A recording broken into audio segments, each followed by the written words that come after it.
જી મિત્રો, પુષ્પાની રસોઈમાં તમારું સ્વાગત છે। આજે આપણે ક્રિસ્પી ચાટ બનાવવાની છે। તેના માટે સૌપ્રથમ આપણે સ્ટફિંગ બનાવીશું। તેના માટે નોનસ્ટિક પેનમાં 1 ચમચી જેટલું તેલ લઈ લેવાનું છે।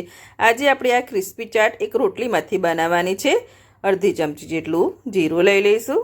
જે વધેલી રોટલી હોય તેમાંથી બનાવવાનું છે। હવે 1 ટામેટું, ડુંગળી અને લીલા મરચાં લીધા છે। 1 નાનું ટામેટું હતું અને 1 નાની ડુંગળી અને 2 લીલા મરચાંને ઝીણા ઝીણા સુધારી લીધા છે। તે એડ કરી દઈશું। તેને સાતરી લેવાના છે। 1-2 સેકન્ડ માટે સાતરવાના છે।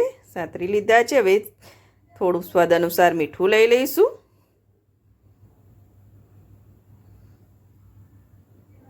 હવે ડુંગળી અને ટામેટું એકદમ સોફ્ટ થઈ જાય ત્યાં સુધી એને સાતરી લઈશું। સતળાઈ ગયા છે, એકદમ સોફ્ટ થઈ ગયા છે આપણા ડુંગળી અને ટામેટા। હવે બાકીના મસાલા કરીશું।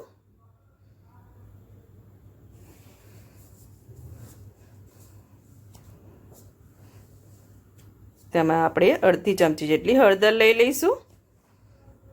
અડધી ચમચી જેટલું લાલ મરચું લેવાનું છે।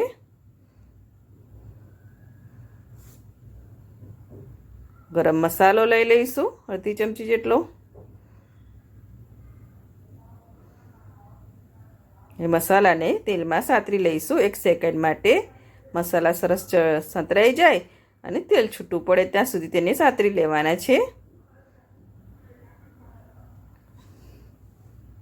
સાતરી લીધા છે સરસ।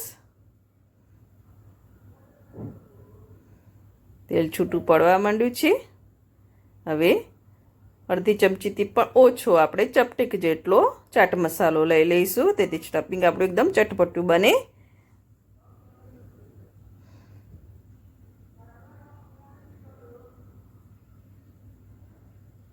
મસાલા સરસ એડ થઈ ગયા છે ટામેટા અને ડુંગળીમાં।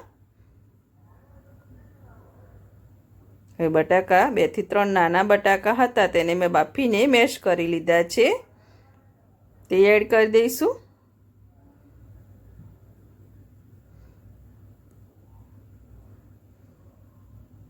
હવે મિક્સ કરી લઈશું। આંચ એકદમ મીડિયમ કરી દીધી છે। પહેલાં આપણે મસાલા સરસ બટાકામાં મિક્સ કરી લેવાના છે અને ક્યાંય કણીનો ભાગ રહી ગયો હોય તો તેને પ્રેસ કરીને કરી દેવાના છે। જો એકદમ મસાલા સરસ બટાકામાં એડ થઈ ગયા છે। 5 થી 7 મિનિટ જેવું તેને સતત ચલાવતા જ રહેવાનું છે જ્યાં સુધી પેન ના છોડે મસાલો ત્યાં સુધી આપણે તેને ફેરવતા રહીશું। કોથમીરના પાન લઈ લઈશું। મિક્સ કરી લઈશું।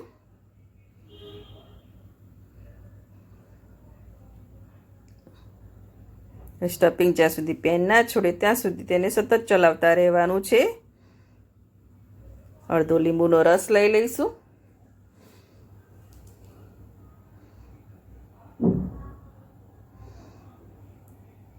મિક્સ કરી લઈશું સરસ। જો પેન છોડવા માંડ્યું છે સ્ટફિંગ આપણું, પેન છોડે ના ત્યાં સુધી તેને સતત ચલાવતા રહેવાનું છે। સ્ટફિંગ બનીને રેડી થઈ ગયું છે। એને આપણે થોડું ઠંડુ કરી લેવાનું છે। ઠંડુ થાય પછી આપણે રોટલી લીધી છે મેં 3 થી 4 રોટલી મેં લઈ લીધી છે। આ નાસ્તો બનાવવા માટે આપણે ઠંડી જ રોટલીનો ઉપયોગ કરવાનો છે।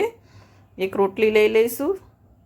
હવે સ્ટફિંગ લઈ લઈશું। સ્ટફિંગને આપણે રોટલી પર સરસ આ રીતે દબાવીને એક લેયર કરી લેવાનું છે। એકદમ પતલું લેયર કરવાનું છે, બહુ જાડું લેયર નથી કરવાનું। 2 થી 2.5 ચમચી જેટલું સ્ટફિંગની જરૂર પડશે, પણ લેયર આપણે એકદમ પતલું જ રાખીશું અને આખી રોટલી પર આ રીતે સ્પ્રેડ કરી લેવાનું છે। રોટલી પર સરસ આપણે સ્ટફિંગને સ્પ્રેડ કરી લીધું છે। આ રીતે એકદમ પતલું લેયર કરી લેવાનું છે। પતલું લેયર કરી દીધું છે। ઢોસાનો તવો હોય છે તે લઈ લીધો છે।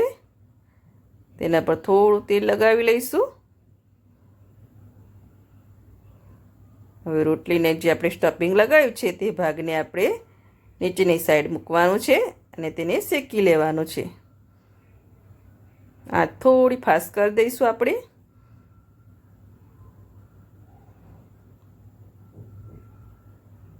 ધીમે ધીમે આપણે એને ફેરવીને થોડા તેલના ટુવા દઈ દીધા છે. થોડી આંચ ફાસ કરીશું. નીચેનો ભાગ સરસ શેકી લેવાનો છે. જો શેકાઈ ગયો છે તેથી ફરે છે. ચેક કરી લેવાનું વચ્ચે વચ્ચે. હવે તેને પલટાઈ દઈશું. રોટલીવાળા ભાગને પણ શેકી લેવાનું છે. આપણે થોડું તેલ લગાવી લઈશું. તેને પણ સરસ ક્રિસ્પી કરવાનો છે. એકદમ ક્રિસ્પી ચાટ બનાવવાની છે. તેથી માટે રોટલીને નીચેનો ભાગ એકદમ ક્રિસ્પી થાય ત્યાં સુધી તેને શેકી લઈશું. 5 થી 8 મિનિટ જેવું લાગે છે આ નાસ્તો બનતા, અને ફટાફટ બની જાય છે. એકદમ ગોલ્ડન થાય ત્યાં સુધી રાખીશું. નીચેથી ચેક કરી લેવાનો. જો એકદમ ફરે તો ક્રિસ્પી થઈ ગઈ છે. ચેક કરી લઈશું. પહેલાં નીચેથી એકદમ ક્રિસ્પી થઈ ગઈ છે. જો તેને પલટાઈશું. એકદમ ગોલ્ડન અને ક્રિસ્પી કલર આવી ગયો છે આપણે નીચેના રોટલીના ભાગમાં.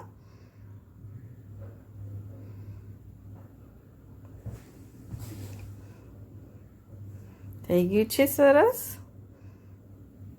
તેને બહાર લઈ લઈશું. આ રીતે આપણે બીજી રોટલીના પર પણ સ્ટફિંગ સ્પ્રેડ કરીને શેકી લઈશું. રોટલી એક રેડી થઈ ગઈ છે.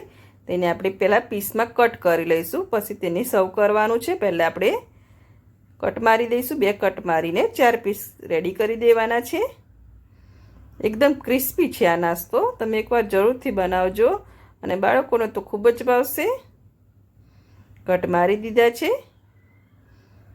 તેને આપણે સર્વ કરવાના છે. સર્વ કરીશું. ચાટ માટે આપણે ટમેટો કેચઅપ લઈ લેવાનો છે.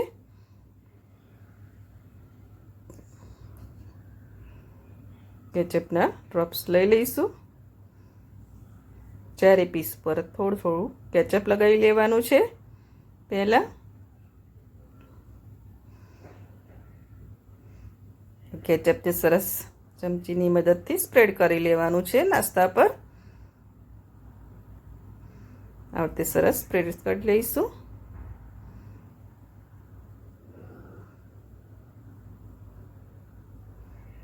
તમારે ગ્રીન ચટણી લગાવવી હોય તો તે પણ લગાવી શકો છો, અને મિયોનેઝ લગાવવું હોય તો તે પણ લગાવી શકો છો. પણ કેચઅપથી પણ આ નાસ્તો બહુ ટેસ્ટી લાગે છે. ઝીણી સેવ લઈ લઈશું.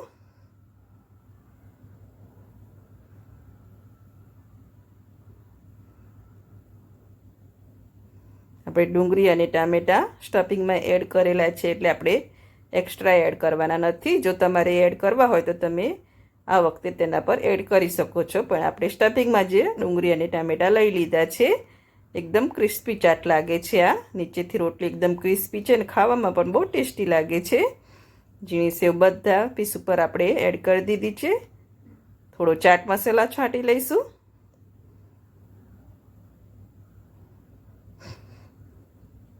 કોથમીરના પાન લઈ લઈશું. સર્વ કરી લઈશું. કોથમીરના પાન લઈ લીધા છે. ફરીથી આપણે થોડું કેચઅપ લઈ લઈશું.